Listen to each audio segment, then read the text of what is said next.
Hi everybody, I hope you are doing well.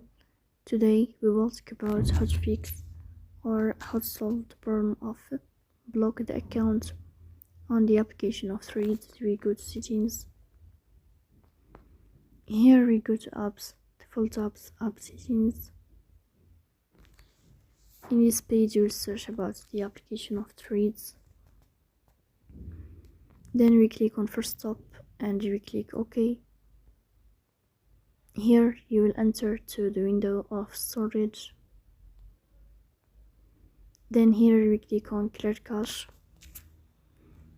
In the end you will turn off your phone and you will wait a moment to restart your phone again to fix that problem. So that's all.